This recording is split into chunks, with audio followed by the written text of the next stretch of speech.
Welcome. I'm very excited today to talk about effective speaking in spontaneous situations. I thank you all for joining us, even though the title of my talk is grammatically incorrect. I thought that might scare a few of you away.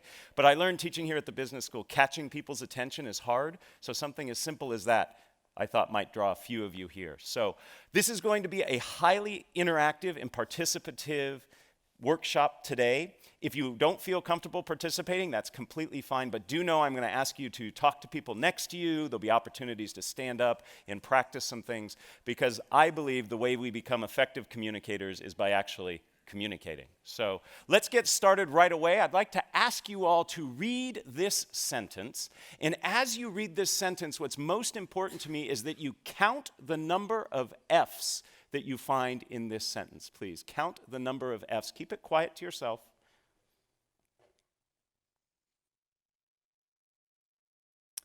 Give you just another couple seconds here. 3, 2, 1. Raise your hand, please, if you found 3 and only 3 F's. Excellent, great. Did anybody find 4? Okay. Anybody find only 5 F's? And anybody find 6? There's 6 F's. What 2-letter word ending in F did many of us miss? Of. We'll make sure to get this to you so you can torment your friends and family at a later date.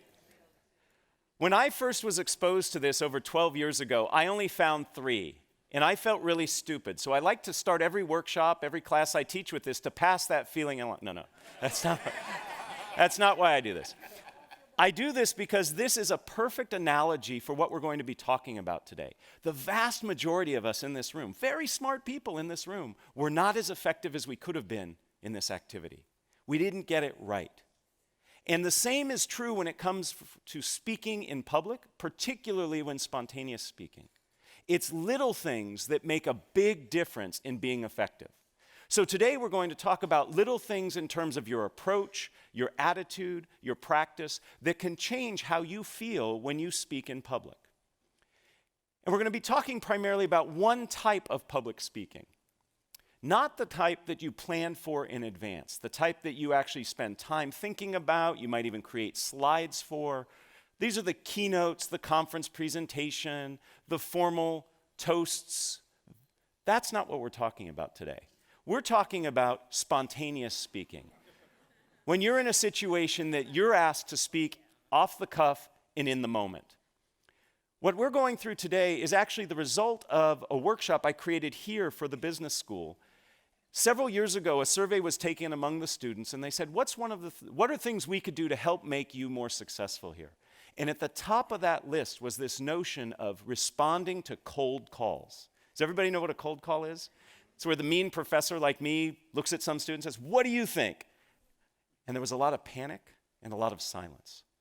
So as a result of that, this workshop was created, and a vast majority of first-year students here at the GSB go through this workshop. So I'm going to walk you through sort of a hybrid version of what they do.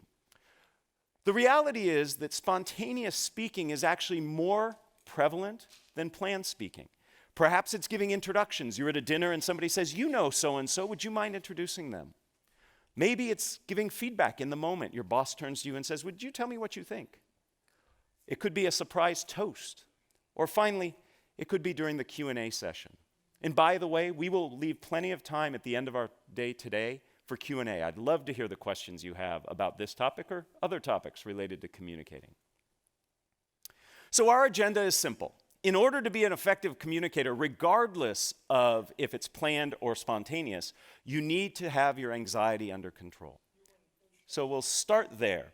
Second, what we're going to talk about is some ground rules for the interactivity we'll have today, and then finally we're going to get into the heart of what we will be covering. And again, as I said, lots of activity, and I invite you to participate.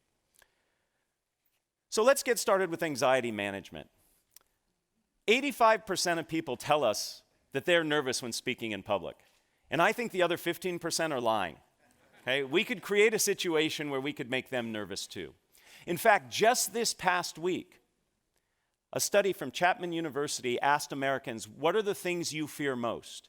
And among being caught in a surprise terrorist attack, having your identity stolen, was public speaking. Among the top 5 was speaking in front of others. This is a ubiquitous fear and one that I believe we can learn to manage. And I use that word manage very carefully because I don't think we ever want to overcome it. Anxiety actually helps us. It gives us energy, helps us focus, tells us what we're doing is important, but we want to learn to manage it. So I'd like to introduce you to a few techniques that can work, and all of these techniques are based on academic research. But before we get there, I'd love to ask you, what does it feel like when you're sitting in the audience watching a nervous speaker present? How do you feel? Just shout out a few things. How do you feel?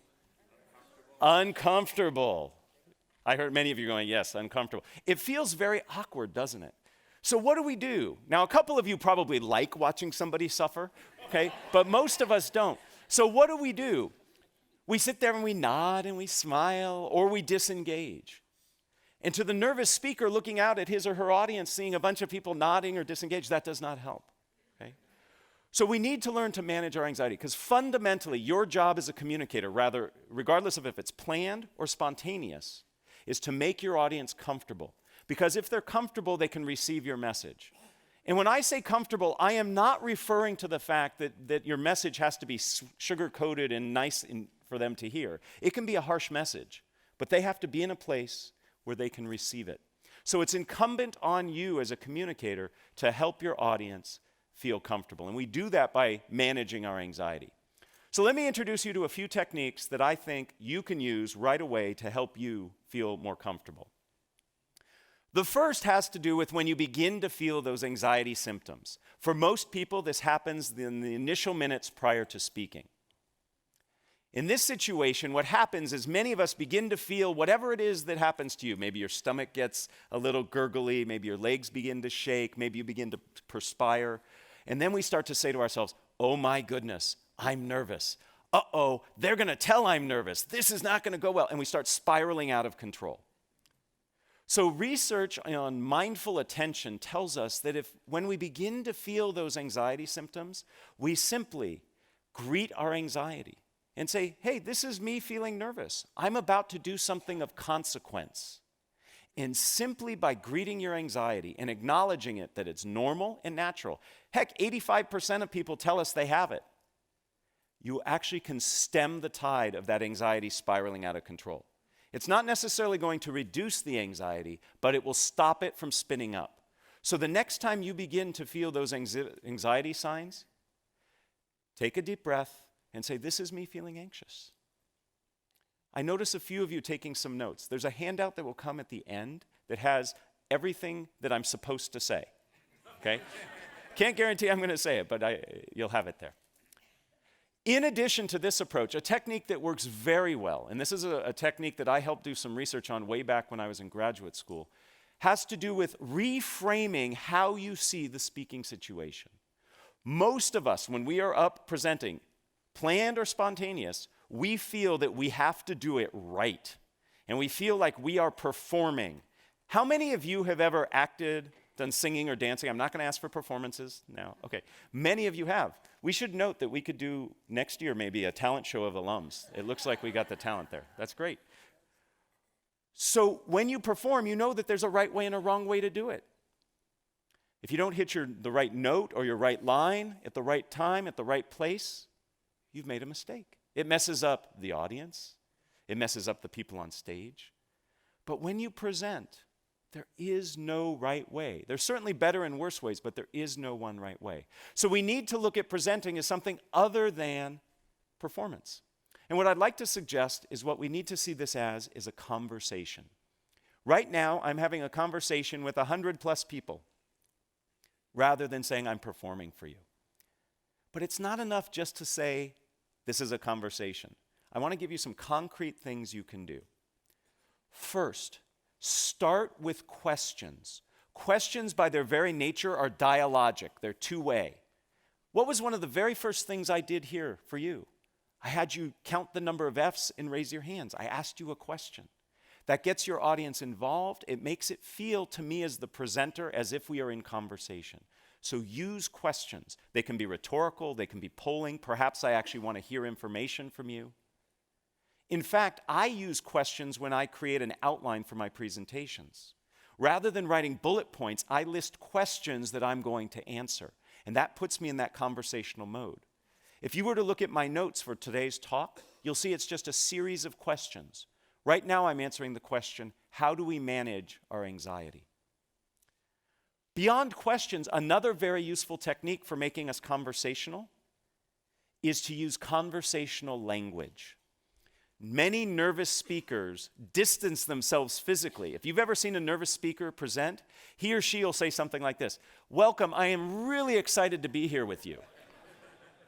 They pull as far away from you as possible because you threaten us, speakers. You make us nervous, so we want to get away from you. We do the same thing linguistically. We use language that distances ourselves. It's not unusual to hear a nervous speaker say something like, "One must consider the ramifications," or "Today we're going to cover step 1, step 2, step 3. That's very distancing language. To be more conversational, use conversational language. Instead of "one must consider," say, "This is important to you. We all need to be concerned with." Do you hear that inclusive conversational language? Has to do with the pronouns. Instead of step 1, step 2, step 3. First, what we need to do is this. The second thing you should consider is here. Use conversational language. So being conversational can also help you manage your anxiety. The third technique I'd like to share is research that I actually started when I was an undergraduate here. I was very fortunate to study with Phil Zimbardo of the Stanford prison experiment fame. Many people don't know that Zim actually was instrumental in starting one of the very first shyness institutes in the world, and especially in the country. And I did some research with him that looked at how your orientation to time influences how you react. And what we learned is if you can bring yourself into the present moment, rather than being worried about the future consequences, you can actually be less nervous. Most of us, when we present, are worried about the future consequences. My students are worried they're not going to get the right grade. Some of you are worried you might not get the funding, you might not get the support, you might not get the laughs that you want. All of those are future states. So if we can bring ourselves into the present moment, we're not going to be as concerned about those future states, and therefore we'll be less nervous. There are lots of ways to become present-oriented. I know a professional speaker. He's paid $10,000 an hour to speak. It's a good gig. He gets very nervous. He's up in front of crowds of thousands. Behind the stage, what he does is 100 push-ups right before he comes out. You can't be that physically active and not be in the present moment. Now, I'm not recommending all of us go to that level of exertion because he starts out of breath and sweaty. Right? But a walk around the building before you speak, that can do it. There are other ways. If you've ever watched athletes perform and get ready to do their event, they listen to music. They focus on a song or a playlist that helps get them in the moment. You can do things as simple as counting backwards from 100 by tough numbers like 17. I'm going to pause because I know people in the room are trying. Yeah. Gets hard after that third or fourth one, I know. My favorite way to get present-oriented is to say tongue twisters. Saying a tongue twister forces you to be in the moment, otherwise you'll say it wrong. And it has the added benefit of warming up your voice. Most nervous speakers don't warm up their voice. They retreat inside themselves and start saying all these bad things to themselves. So saying a tongue twister can help you be both present-oriented and warm up your voice. Remember I said today we're going to have a lot of participation? I'm going to ask you to repeat after me my favorite tongue twister. And I like this tongue twister because if you say it wrong, you say a naughty word. And I'm going to be listening to see if I hear any naughty words this morning. Okay? Repeat after me. It's only 3 phrases. I slit a sheet. A sheet I slit. And on that slitted sheet I sit. Oh, very good. No shits. Excellent. Very good. Now, in that moment, you weren't worried about, I'm in front of all these people, this is weird, this guy's having me do this. You were so focused on saying it right and trying to figure out what the naughty word was that you were in the present moment. That's how easy it is. So it's very possible for us to manage our anxiety.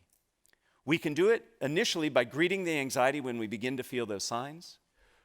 We can do it when we reframe the situation as a conversation, and we do it when we become present-oriented. Those are 3 of many tools that exist to help you manage your anxiety. If you have questions about other ways, I'm happy to chat with you. And at the end, I'm going to point you to some resources that you can refer to help you find additional sources for you. So let's get started on the core part of what we're doing today, which is how to feel more comfortable speaking in spontaneous situations. Some very simple ground rules for you. First, I'm going to identify 4 steps that I believe are critical to becoming effective at speaking in a spontaneous situation. With each of those steps, I'm going to ask you to participate in an activity. None of them are more painful than saying the tongue twister out loud. They may require you to stand up, they might require you to talk to the person next to you, but none of them are painful. And then finally, I'm going to conclude with a phrase or saying that comes from the wonderful world of improvisation. Through the continuing studies program here at Stanford, for the past 5 years, I have co-taught a class with Adam Tobin. He is a lecturer in the creative arts department. He teaches film and new media, and he's an expert at improv. And we've partnered together to help people learn how to speak more spontaneously. We call it improvisationally speaking. And Adam has taught me wonderful phrases and ideas from improv that I want to impart to you that really stick. That's why I'm sharing them with you, to help you remember these techniques. And again, at the end of all this, you'll get a handout that has this listed. So let's get started. The very first thing that gets in people's way when it comes to spontaneous speaking is themselves. We get in our own way. We want to be perfect. We want to give the right answer. We want our toast to be incredibly memorable. These things are burdened by our effort, by our trying. The best thing we can do, the first step in our process, is to get ourselves out of the way. Easier said than done. Most of us in this room are in this room because we are type A personalities. We work hard, we think fast, we make sure that we get things right. But that can actually serve as a disservice as we try to speak in the moment. I'd like to demonstrate a little of this for you, and I need your help to do that. So we're going to do our first activity. We are going to do an activity that's called Shout the Wrong Name. In a moment, if you are able and willing, I'm going to ask you to stand. And I am going to ask you for about 30 seconds to look all around you in this environment, and you are going to point at different things. And I know it's rude to point, but for this exercise, please point. I want you to point to things, and you are going to call the things you are pointing to out loud anything but what they really are. So I might point to this and say refrigerator. I might point to this and say cat. I am pointing to anything in your environment around you. It can be the person sitting next to you, standing next to you. You will just shout, and shouting is important, the wrong name. So in a moment, I'm going to ask you to stand and do that. Please raise your hand if you already have the first 5 or 6 things you're going to call out. Yeah, that's what I'm talking about. We stockpile. You all are excellent game players. I told you the game. Shout the wrong name. And you have already begun figuring out how you're going to master the game. That's your brain trying to help you get it right. I'd like to suggest the only way you can get this activity wrong is by doing what you've just done. Okay? There is no way to get this wrong. Okay? Even if I call this a chair, no penalty will be bestowed upon you. Okay? Because I won't know what you were pointing at. You could have been pointing at the floor under the chair, and you called the floor the chair, and you were fine. The point is, we are planning and working to get it right, and there is no way to get it right. Just doing it gets it right. Okay, so let's try this now. We're going to play this game twice. Again, it's for 30 seconds. If you are willing and able, will you please stand up? You can do this seated, by the way, but if you're willing and able, let's stand up. Okay, in a moment, I am about to say go, and I would like for you to point at anything around here, including me. It's okay to point at me. I hope it's not a bad thing you say when you point at me, but point at different things and loudly and proudly call them different than what they are. Ready? Begin. Porcupine, California, salt shaker, car, library, tennis racket, purple, orange, putrid, hello, Time. Time. You can stay standing because in a mere moments we're going to do it again. So if you're comfortable standing, we're about to do it again. First, thank you. That was wonderful. I heard great words being called out. It was fun. And some of you in the back were doing it in sync, so it looked like you were doing some 70s disco dance. It was awesome. Okay? This was great. Now, let me ask you just a few questions. Did you notice anything about the words that you were saying? Did we find patterns, perhaps? Maybe some of you were going through fruits and vegetables. A few of you were going through things that started with the letter A, right? That's your brain saying, okay, you told me not to stockpile, so I'm going to try to be a little more devious, and I'm going to give you patterns, okay? Same problem. When we teach that class I told you about, that improvisationally speaking class, we like to say, your brain is there to help you. These things it's doing have helped you be successful, but like a windshield wiper, we just want to wipe those suggestions away and see what happens, okay? So we're going to do this activity again. This time, try the best you can to thank your brain if it provides you with patterns or stockpiles, and just say, thank you, brain, and disregard them, okay? So let's see what happens when we're not stockpiling and we're not playing off patterns. We'll do this for only 15 seconds. See how this feels. Baby steps. Ready? Begin. Kodak. Bicycle chain. Skateboard. Bananas. Purple. Putrid.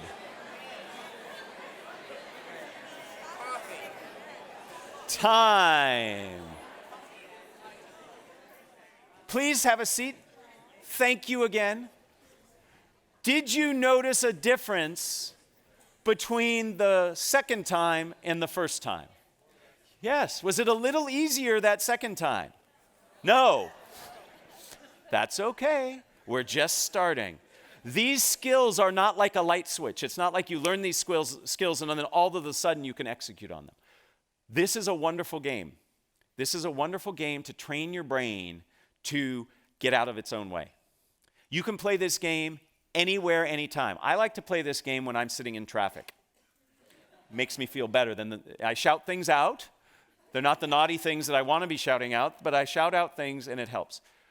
You're training yourself to get out of your own way. You're working against the muscle memory that you've developed over the course of your life with a brain that acts very fast to help you solve problems. But in essence, in spontaneous speaking situations, you put too much pressure on yourself trying to figure out how to get it right. So a game like this teaches us to get out of our own way. It teaches us to see the things that we do that prevent us from acting spontaneously. In essence, we are reacting rather than responding. To react means to act again. You've thought it and now you're acting on it. That takes too long and it's too thoughtful. We want to respond in a way that's genuine and authentic. So the maxim I would like for you to take from this, and again, these maxims come from improvisation, is one of my favorite: dare to be dull. And in a room like this, telling you dare to be dull is offensive, and I apologize. But this will help. Rather than striving for greatness, dare to be dull. And if you dare to be dull and allow yourself that, you will reach that greatness. It's when you set greatness as your target that it gets in the way of you ever getting there. Because you over-evaluate, you over-analyze, you freeze up. So the first step in our process today is to get out of our own way. Dare to be dull. Easier said than done, but once you practice, in a game just as simple as the one we practiced, is a great way to do it. But that's not enough. Getting out of our own way is important, but the second step of our process has us change how we see the situation we find ourselves in. We need to see the speaking opportunity that we are a part of as an opportunity rather than a challenge and a threat. When I coach executives on Q&A skills, when they go in front of the media or whatever, investors, they see it as an adversarial experience, me versus them. And one of the first things I work on is change the way you approach it. A Q&A session, for example, is an opportunity for you. It's an opportunity to clarify. It's an opportunity to understand what people are thinking. So if we look at it as an opportunity, it feels very different. We see it differently, and therefore we have more freedom to respond. When I feel that you are challenging me, I am going to do the bare minimum to respond and protect myself. If I see this as an opportunity where I have a chance to explain and expand, I'm going to interact differently with you. So spontaneous speaking situations are ones that afford you opportunities. So when you're at a corporate dinner and your boss turns to you and says, "Oh, you know him better than the rest. Would you mind introducing him?" You say, "Great, thank you for the opportunity," rather than, right? I better get this right. So see things as an opportunity. I have a game to play to help us with this. This is a fun one. The holidays are approaching. We all in this room are going to give and receive gifts. Here's how this game will work. It works best if you have a partner. So I'm hoping you can work with somebody sitting next to you. If there's nobody sitting next to you, you turn around, introduce yourself, great way to connect. If not, you can play this game by yourself. It's just a little harder and you can't do the second part of the game. So after I explain the game, this gives you a chance to get to know somebody. Here's how it works. If you have a partner, you and your partner are going to exchange imaginary gifts. Okay? Pretend you have a gift. It can be a big gift, it can be a small gift. And you will give your gift to your partner. Your partner will take the gift and open it up and will tell you what you gave them.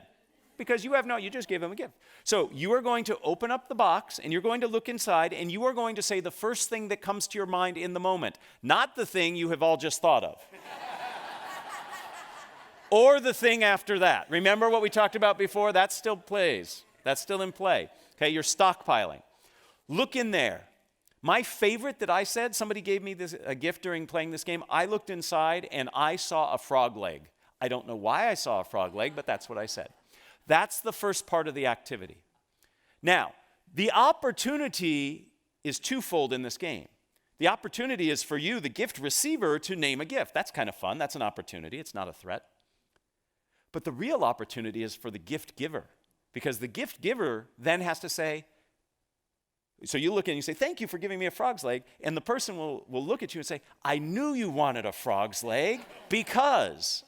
So whatever you find, the person who has received it is going to say, "Absolutely, I'm so glad you're happy. I got it for you because..." So you have to respond to whatever they say, right? What a great opportunity. Now, some of you are sitting there going, "Oh, that's hard. I don't want to do it. I'm going to make a fool out of myself." Others of you are, if you're following this advice, are saying, "What a great opportunity," right? So the game again is played like this. You and your partner each will exchange a gift. One will start, then the other will follow. The first person will give a gift to the second person. Second person opens the box, however big the box is. And if the box is big and you find a penny in it, perfect, doesn't matter. If the box is heavy and you find a feather in it, fine. There's no way to get it wrong, okay? Whatever's in the box is in the box. You can return it and get what you wanted later, okay? The person, then, you will name it. You will say, "Thank you for the..." whatever you saw in the box. The person who gave it to you will say, "I'm so glad you're excited. I got it for you because..." And you will give a reason that you got them whatever they decided you gave them. Make sense? All right. So very quickly, just in 5 seconds, find a partner if you're willing to do this with a partner. Everybody have a partner? Okay.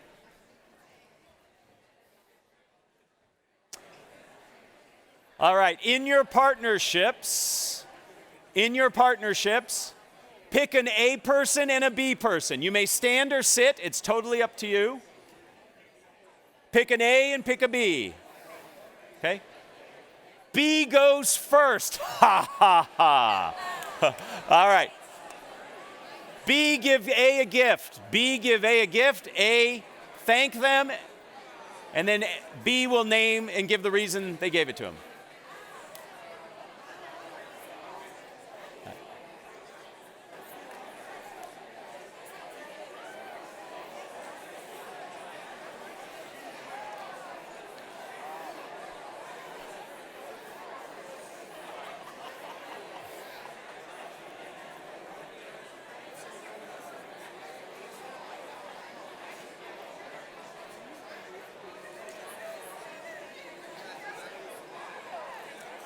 If you have not switched, switch, please. If you have not switched, switch, please.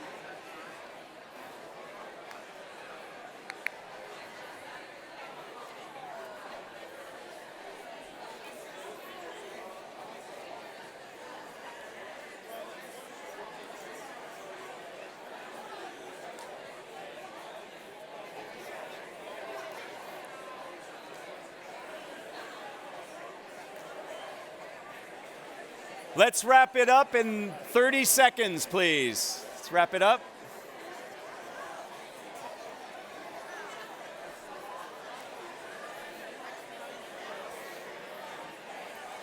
All right, if we can all have our seats.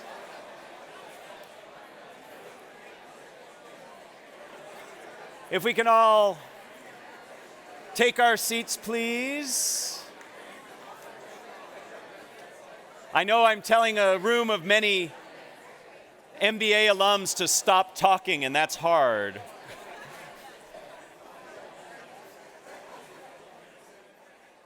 All right, ladies and gentlemen, did you get what you wanted?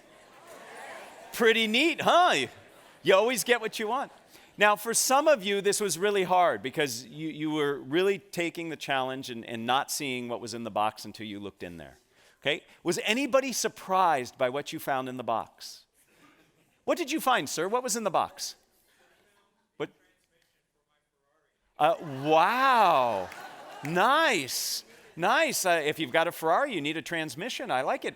Who else found something that was surprising? What did you find? A live unicorn. That's a great gift, right? How was it as the gift giver? Were you surprised at what your partner found in the box? Isn't it interesting that when we give an imaginary gift, knowing that the person's going to name it, we already have in mind what they're going to find?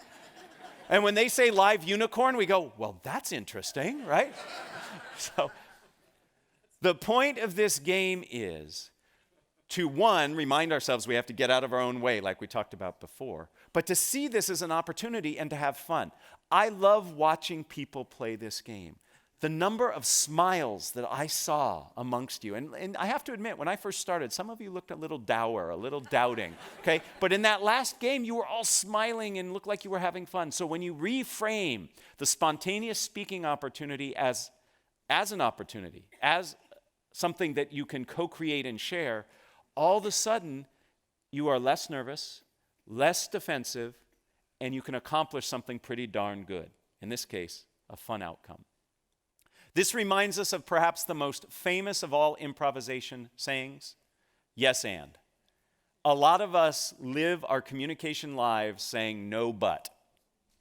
Yes and opens up a tremendous amount of opportunities. And this doesn't mean you have to say yes and to a question somebody asks. This just means the approach you take to the situation.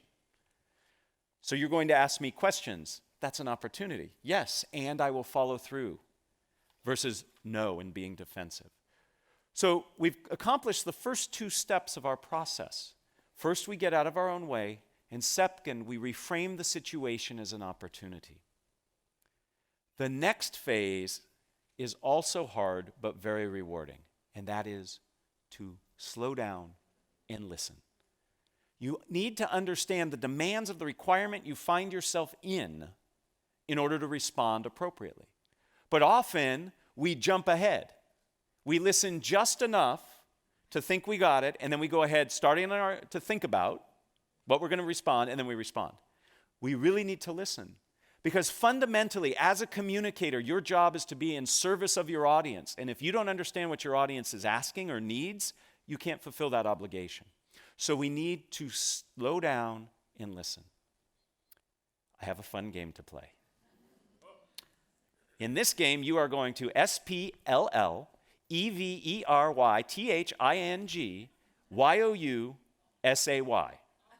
TOYOURPARTNER. I will translate. You're going to get with the same partner you just worked with, and you are going to have a very brief conversation about something fun that you plan to do today. I know this is the most fun you're going to have all day, but the next fun thing you're going to do today, you are going to tell your partner what you are going to do that will be fun today, but you are going to do so by spellingit. Okay? So you're going to spell it. It's okay if you are not a good speller. Okay? You'll see the benefit of doing this. So, with the partner you just worked with, person A is going to go first this time. You are simply going to tell your partner, actually you're going to spell to your partner what it is of fun, something of fun, that you're going to do today. Okay? Do what you were really going to do for fun and not do things like FEEDTHECAT, right? Just because you don't want to spell, right? So, you can use big words. All right, 30 seconds each. Spell to your partner something fun that you're going to do today.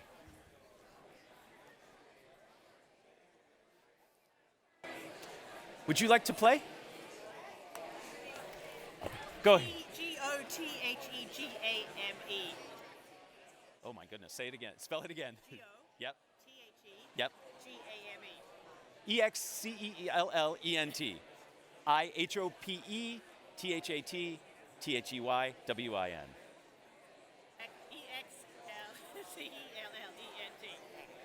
Thank you. That was very good. Thank you.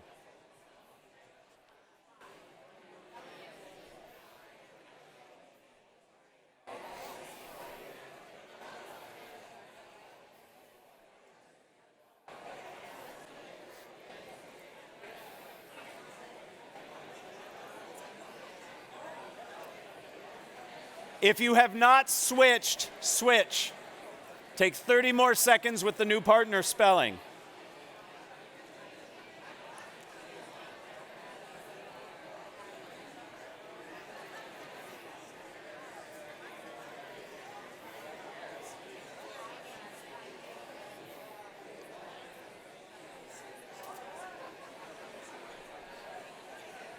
GREAT exclamation point.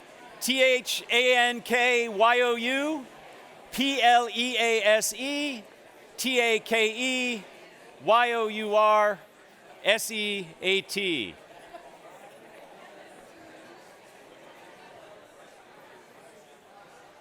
So what did we learn? What did we learn besides that we're not so good at spelling? You have to pause between the words. How did this change your interaction with the person you were interacting with? What did you have to do? Focus and listen. And you can't be thinking ahead. You have to be in the moment. When you listen and truly understand what the person is trying to say, then you can respond in a better way, a more targeted response. We often don't listen. So we start by getting out of our own way. We then reframe the situation as an opportunity. Those are things we do inside our head. But in the moment of interacting, we have to listen first before we can respond to the spontaneous request. Perhaps my most favorite maxim comes from this activity. Don't just do something, stand there. Listen, and then respond. Now, how do we respond? That brings us to the fourth part of our process. And that is, we have to tell a story. We respond in a way that has a structure. All stories have structure. We have to respond in a structured way. The key to successful spontaneous speaking, and by the way, planned speaking, is having a structure. I would like to introduce you to two of the most prevalent and popular and useful structures you can use to communicate a message in a spontaneous situation. But before we get there, we have to talk about the value of structure. It increases what is called processing fluency, the effectiveness of which or through which we process information. We actually process structured information roughly 40% more effectively and efficiently than information that's not structured. I love looking out in this audience because you will remember, as I remember, phone numbers. When you had to remember them if you wanted to call somebody. Okay, young folks today don't need to remember phone numbers. They just need to look at a picture, push a button, and then the voice starts talking on the other end. 10-digit phone numbers, it's actually hard to remember 10-digit phone numbers. How did you do it? You chunked it into a structure, 3, 3, and 4. Structure helps us remember. The same is true when speaking spontaneously or in a planned situation. So let me introduce you to 2 useful structures. The first useful structure you have probably heard or used in some incarnation. It is the problem, solution, benefit structure. You start by talking about what the issue is, the problem. You then talk about a way of solving it, and then you talk about the benefits of following through on it. Very persuasive, very effective. Helps you as the speaker remember it, helps your audience know where you're going with it. When I was a tour guide on this campus many, many, many years ago, what do you think the single most important thing they drilled into our head? It took a full quarter, by the way, to train to be a tour guide here. They used to line us up at one end of the quad and have us walk backwards straight, and if you failed, you had to start over. To this day, I can walk backwards in a straight line because of that. As part of that training, what do you think the most important thing they taught us was? Never lose your tour group. I'm not joking. Never lose your tour group. The same is true as a presenter. Never lose your audience. The way you keep your audience on track is by providing structure. None of you would go on a tour with me if I said, "Hi, my name's Matt, let's go." You want to know where you're going, why you're going there, how long it's going to take. You need to set expectations, and structure does that. Problem, solution, benefit is a wonderful structure to have in your back pocket. It's something that you can use quickly when you're in the moment. It can be reframed so it's not always a problem you're talking about. Maybe it's an opportunity. Maybe there's a market opportunity you want to go out and capture. It's not a problem that we're not doing it, but maybe we'd be better off if we did. So it becomes opportunity, solution, which are the steps to achieve it, and then the benefit. Another structure, which works equally well, is the what, so what, now what structure. You start by talking about what it is. Then you talk about why it's important, and then what the next steps are. This is a wonderful formula for answering questions, for introducing people. So if I'm in the moment somebody asks me to introduce somebody, I change the what to who. I say who they are, why they're important, and what we're going to do next. Maybe listen to them, maybe drink our wine, whatever, right? What, so what, now what? The reality is this: when you are in a spontaneous speaking situation, you have to do 2 things simultaneously. You have to figure out what to say and how to say it. These structures help you by telling you how to say it. If you can become comfortable with these structures, you can be in a situation where you can respond very ably to spontaneous speaking situations. We're going to practice, because that's what we do. Here's the situation. Is everybody familiar with this child's toy? It's a slinky. Okay? You are going to sell this slinky to your partner using either problem, solution, benefit, or opportunity, solution, benefit. What does the slinky provide you? Or you could use what, so what, now what? What is it? Why is it important? And the next steps might be to buy it. Okay? So by using that structure, see how already it helps you? It helps you focus. Get with your partner, and we're only going to have one partner sell to the other partner. Okay? So get with your partner. One of you will volunteer to sell to the other. Okay? Sell a slinky using problem, solution, benefit, or what, so what, now what. Please begin.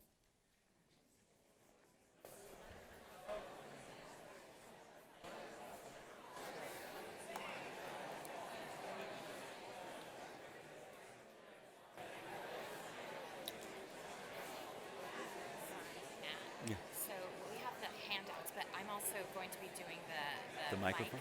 So when I debrief this, you can go ahead and pass them out. Okay, Does that make sense? After Q&A? No, after this activity. Okay, and then after that we'll do Q&A. Correct.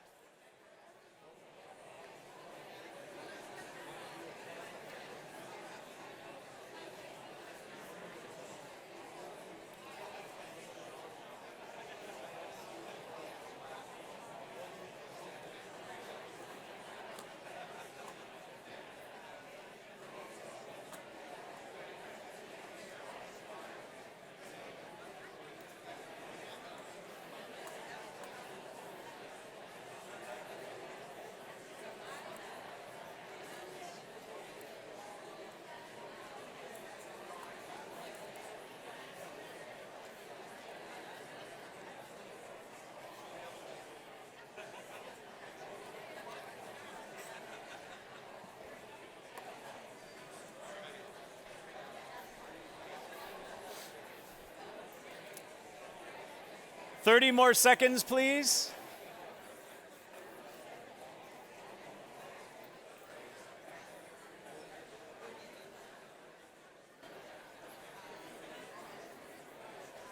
Excellent. Let's all close the deal, seal the deal. I have never seen more people in one place doing this at the same time. I love it. I teach people to gesture and gesture big. It's great. I love it. So if you were the recipient of the sales pitch, thumbs up. Did they do a good job? Did they use the structure? Awesome. I'm recruiting you all for my next business as my salespeople. Please try to ignore this, but as we're speaking, the handout I told you about is coming around. On the back of that handout, you are going to see a list of structures, the two we talked about and several others, that can help you in spontaneous speaking situations. These structures help because they help you understand how you're going to say what you say. Structure sets you free, and I know that's kind of ironic, but it's true. If you have that structure, then you're free to think about what it is you're going to say. It reduces the cognitive load of figuring out what you're saying and how you're going to say it. All of this is on that handout. Okay? So what does this all mean? It means that we have within our ability the tools and the approaches to help us in spontaneous speaking situations. The very first thing we have to do is manage our anxiety, because you can't be an effective speaker if you don't have your anxiety under control. And we talked about how you can do that by greeting your anxiety, reframing as a conversation, and being in the present moment. Once you do that, you need to practice a series of 4 steps that will help you speak spontaneously. First, you get out of your own way. I would love it if all of you, on your way from here to the football game, point at things and call them the wrong name. It'll be fun. If most of us do it, then it won't be weird. If only 1 and 2 of us do it, it'll be weird. Right? Second, give gifts. By that I mean see your interactions as ones of opportunity, not challenges. Third, take the time to listen. Listen. And then finally, use structures. And you have to practice these structures. I practice these structures on my kids. I have 2 kids. When they ask me questions, I usually answer them in what, so what, now what. They don't know it. But when they go over to their friends' houses and they see their friends ask their dads questions, they don't get what, so what, now what. So, you have to practice. The more you practice, the more comfortable you will become. Ultimately, you have the opportunity before you to become more compelling, more confident, more connected as a speaker if you leverage these techniques.